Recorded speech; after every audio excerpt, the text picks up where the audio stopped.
Hi friends, welcome back to my channel. இன்றைக்கி நம்ம சேனலில் பார்த்திங்கன்னா வீட்டில் இருக்கக்கூடிய முட்டைக்கோஸ் வச்சு தான் இது வந்து முட்டைக்கோஸ் மஞ்சூரியன் தான் இன்றைக்கி வந்து பண்ண போகிறோம். இது வந்து ரொம்ப சிம்பிளான இன்க்ரீடியன்ஸ் வச்சு நம்ம வந்து ஈஸியாக வந்து வீட்டிலே வந்து ரெடி பண்ணிடலாம். நம்ம வந்து கடைகளெல்லாம் சாப்பிட்ற மாதிரி அதே டேஸ்ட்டே நம்ம வந்து வீட்டில் ரெடி பண்ண போகிறோம். இதுக்கு வந்து ஃபஸ்ட்டு பார்த்திங்கன்னா ஒரு முட்டைக்கோஸ் வந்து சின்ன சைஸாக இருந்து பாதி எடுத்து கட் பண்ணிடுங்க.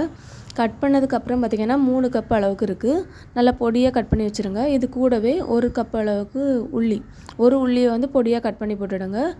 மைதா மாவு பார்த்திங்கன்னா ஒரு 5 டேபிள் ஸ்பூன் மைதா மாவு, 3 டேபிள் ஸ்பூன் கார்ன்ஃப்ளவர், இது கூடவே ஒரு 1.5 டீஸ்பூன் அளவுக்கு வத்தல் பொடி, ஒரு 1/4 டீஸ்பூன் அளவுக்கு இறைச்சி மசாலா பொடி, அதுக்கப்புறம் பார்த்திங்கன்னா சால்ட்டு போட்டுவிடுங்க. இந்த முட்டைக்கோஸ்க்கு எந்த அளவுக்கு சால்ட்டு வேணுமோ அந்தளவுக்கு சால்ட்டு போட்டுட்டு ஃபஸ்ட்டு தண்ணி எதுவுமே ஊற்றாமல் நல்லா வந்து மிக்ஸ் பண்ணி எடுத்துடுங்க. அதுக்கப்புறம் நமக்கு வந்து தண்ணி வேணால் லைட்டாக வந்து தொளிச்சிட்டு நம்ம வந்து பிசைஞ்சு எடுத்துக்கலாம். ஏன்னா உள்ளிலேருந்து முட்டைக்கோஸ்லேருந்து கொஞ்சம் தண்ணி வந்து நம்மளுக்கு வந்து வரும், அதனால தான். இப்போ லைட்டாக தண்ணி தொளிச்சிட்டு நல்லா வந்து மிக்ஸ் பண்ணி எடுத்துடுங்க. ரொம்ப வந்து முட்டைக்கோஸ் அதிகமாக தெரிஞ்சுதுன்னா லைட்டாக வந்து 1 டேபிள் ஸ்பூன் அளவுக்கு மைதா மாவோ அப்படி இல்லைன்னா கார்ன்ஃப்ளவர் வந்து போட்டுவிடுங்க. இப்போ வந்து எல்லாமே எண்ணெயில் போட்டு பொரித்து எடுத்துக்கிடலாம். ஒரு மீடியம் டு ஹை ஃப்ளேமில் வச்சுருங்க, ரொம்ப லோ ஃப்ளேமில் வைக்காதுங்க. அப்படி வைக்கும்போது வந்து அந்த முட்டைக்கோஸ் எல்லாம் பிரிஞ்சு போயிடும். அதனால தான் நமக்கு வந்து எந்த ஷேப்பில் வேணுமோ அந்த ஷேப்பில் நம்ம வந்து போட்டு எடுத்துக்கிடலாம்.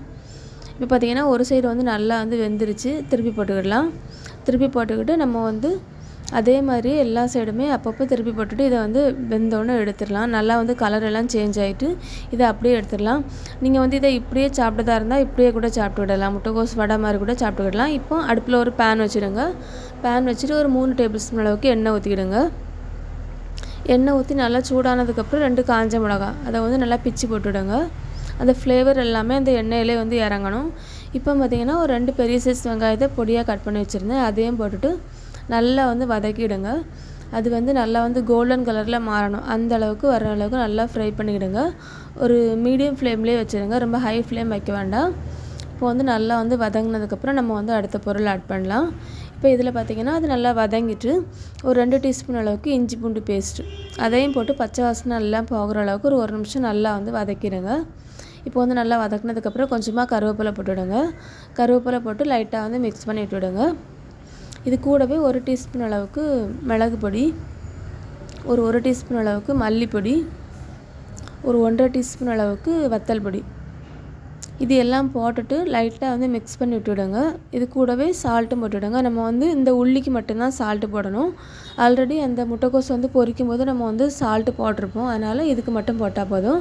இதை போட்டுட்டு அந்த பச்சை வாசனை எல்லாமே போகிற அளவுக்கு ஒரு 1 நிமிஷம் நல்லா வந்து வதக்கிடுங்க. இப்போ நல்லா வதங்கினதுக்கப்புறம் 2 பெரிய சைஸ் தக்காளியை நல்லா அரைச்சி பேஸ்ட் மாதிரி இதில் வந்து ஊற்றிக்கிடுங்க. தக்காளி போட்டதுக்கப்புறம் பார்த்திங்கன்னா அந்த தண்ணி எல்லாம் அப்சர்வ் பண்ணி அது எடுக்கணும். அந்த எண்ணெய் வந்து பிரிஞ்சு வெளியே வரும். இப்போ நல்லா வந்து எண்ணெய் எல்லாம் பிரிஞ்சு வந்தாச்சு. இது அப்படியே அடுப்பில் இருக்கட்டும். ஒரு டேபிள் ஸ்பூன் அளவுக்கு கார்ன்ஃப்ளவர் எடுத்துகிட்டு ஒரு 1/4 கப் அளவுக்கு தண்ணி ஊற்றி நல்லா மிக்ஸ் பண்ணி கரைச்சி இதில் வந்து ஊற்றிடுங்க. இப்போ ஊற்றியாச்சு. இது கூடவே பார்த்திங்கன்னா ஒரு கப் அளவுக்கு தண்ணி வந்து ஆட் பண்ணிக்கிடலாம். அப்போ தான் நம்மளுக்கு வந்து அது ரொம்ப திக்காக இல்லாமல் கொஞ்சம் செமி கிரேவி மாதிரி இருக்கும், அதனால தான். இப்போ வந்து நல்லா மிக்ஸ் பண்ணியாச்சு. மிக்ஸ் பண்ணதுக்கப்புறம் பார்த்திங்கன்னா இதில் வந்து சாஸ் ஆட் பண்ணிக்கலாம். ஒரு டேபிள் ஸ்பூன் அளவுக்கு டொமேட்டோ சாஸு, ஒரு டீஸ்பூன் அளவுக்கு சோயா சாஸ் வேண்டான்னா இதோடய நீங்கள் ஸ்டாப் பண்ணிவிட்டு இதிலே வந்து நீங்கள் வந்து பொரிச்சு வச்சுருந்த முட்டைக்கோஸை வந்து ஆட் பண்ணிடலாம். இப்போ வந்து நல்லா போட்டு மிக்ஸ் பண்ணிக்கிட்டு லைட்டாக வந்து கொதிச்சதுக்கப்புறம் நம்ம வந்து ஃப்ரை பண்ணி வச்சுருக்கோன்னே முட்டைக்கோஸ் எல்லாம் இதிலே போட்டுடலாம். போட்டுட்டு லைட்டாக வந்து மிக்ஸ் பண்ணி விடுங்க. ரொம்ப மிக்ஸ் பண்ணும்போது உடஞ்சிரும், அதனால தான். இப்போ வந்து நல்லா வந்து எல்லாமே ஒன்றா சேர்ந்து கோட்டாகி வரணும். இதுக்கப்புறம் லாஸ்ட்டாக பார்த்திங்கன்னா இதில் வந்து ஒரு டீஸ்பூன் அளவுக்கு மட்டும் பெப்பர் பவுடர் போட்டுட்டு ஆஃப் பண்ணி எடுத்துடலாம். இதில் வந்து லாஸ்ட்டாக மல்லிகீரை நம்ம வந்து போட்டுக்கிடலாம். இப்போ வந்து ஒரு பிளேட்டில் வந்து எடுத்து வச்சுக்கலாம். இது பார்த்திங்கன்னா சப்பாத்தி, இட்லி, தோசை, பூரி எல்லாத்துக்குமே சூப்பரான காம்பினேஷன் இருக்கும். ஃப்ரைட் ரைஸ் கூட நல்லாயிருக்கும். பண்ணுறதும் ரொம்ப ஈஸியாக நம்ம வந்து வீட்டிலே பண்ணிடலாம். லாஸ்ட்டாக பார்த்திங்கன்னா இதில் வந்து கொஞ்சமாக உள்ளி வந்து பொடியாக கட் பண்ணி வச்சுருந்தேன். கூடவே மல்லிகீரையும் போட்டுவிடுங்க. வீடியோ பிடிச்சா லைக் பண்ணுங்கள், ஷேர் பண்ணுங்கள், கமெண்ட் பண்ணுங்கள்.